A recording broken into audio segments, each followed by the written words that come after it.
নমস্কার। এপ্রিল মাসে লক্ষ্মীর ভাণ্ডারের ১৫০০ টাকা এবং ১৭০০ টাকা অনেকেরই ব্যাংক অ্যাকাউন্টে ঢুকে গেছে।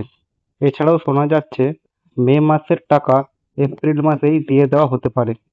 কিন্তু এমন অনেক মহিলারা রয়েছেন যারা অনেকবার লক্ষ্মীর ভাণ্ডারের ফর্ম ফিল আপ করে জমা দিয়েছেন, কিন্তু এখনো পর্যন্ত তাদের ব্যাংক অ্যাকাউন্টে কোনো লক্ষ্মীর ভাণ্ডারের টাকা ঢোকেনি।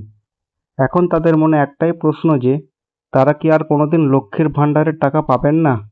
তো বন্ধুরা, এই ভিডিওর মাধ্যমে আমি আপনাদের বলবো মূলত কি কি কারণে এখনো পর্যন্ত আপনি লক্ষ্মীর ভাণ্ডারের টাকা থেকে বঞ্চিত।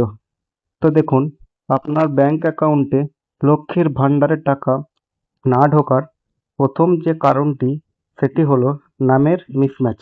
অর্থাৎ আপনার নামের বানান বিভিন্ন জায়গায় বিভিন্ন রকম হয়ে থাকে। যেমন ধরুন, আপনার আধার কার্ডে আপনার নামের বানান একরকম আছে, অথচ আপনার ব্যাংক অ্যাকাউন্টে নামের বানান অন্য রকম আছে। সেক্ষেত্রে আপনি কিন্তু লক্ষ্মীর ভাণ্ডারের টাকা থেকে বঞ্চিত হবেন। কারণ নামের বিভিন্ন রকম বানানের কারণে লক্ষ্মীর ভাণ্ডারের পোর্টালে আপনার ফর্মটি আপলোড তো হয়ে যাবে, কিন্তু আপনি কোনো টাকা পাবেন না। দ্বিতীয় কারণটি হলো ব্যাংক অ্যাকাউন্ট কেওয়াইসির সমস্যা। যদি আপনি আপনার ব্যাংক অ্যাকাউন্টটি বহুদিন ধরে কেওয়াইসি না করে রাখেন, সেক্ষেত্রে আপনার ব্যাংক অ্যাকাউন্টের লেনদেনের ক্ষেত্রে একটি সমস্যা দেখা যেতে পারে, যে কারণে আপনার ফর্মটি লক্ষ্মীর ভাণ্ডার পোর্টালে আপলোড হলেও এবং আপনি লক্ষ্মীর ভাণ্ডারের টাকা পেলেও সেই টাকা কিন্তু আপনার ব্যাংক অ্যাকাউন্টে পৌঁছাবে না। পরবর্তী কারণটি হলো জয়েন্ট অ্যাকাউন্টের জমা দেওয়া। আপনার যদি কোনো জয়েন্ট অ্যাকাউন্ট থাকে এবং আপনার লক্ষ্মীর ভাণ্ডারের ফর্মে যদি সেই জয়েন্ট অ্যাকাউন্টে জমা দিয়ে থাকেন, তাহলে কিন্তু আপনি লক্ষ্মীর ভাণ্ডারের টাকা পাবেন না। কারণ সরকারের নিয়ম আছে যে কোনো জয়েন্ট অ্যাকাউন্টে লক্ষ্মীর ভাণ্ডারের টাকা প্রেরণ করা হয় না। তাহলে এখন আপনার কি করণীয়? তো দেখুন, প্রথমে আপনাকে চেক করতে হবে যে আপনার আধার কার্ড এবং ব্যাংকের পাসবইয়ের নামের বানান এই দুটি ঠিক আছে কি না।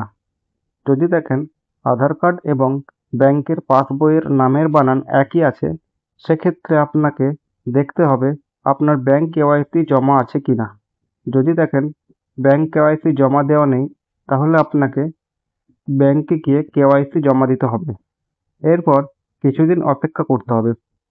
কিন্তু কিছুদিন অপেক্ষা করার পরও যদি দেখেন যে আপনার ব্যাংকে লক্ষ্মীর ভাণ্ডারের টাকা ঢুকছে না, তখন আপনাকে আপনার আধার কার্ড এবং ব্যাংকের পাসবইয়ের জেরক্স নিয়ে নিকটবর্তী বিডিও অফিসে গিয়ে লক্ষ্মীর ভাণ্ডারের বিষয়টি দেখাশোনা যিনি করছেন তার কাছে গিয়ে আপনার সমস্যার কথা জানাতে হবে।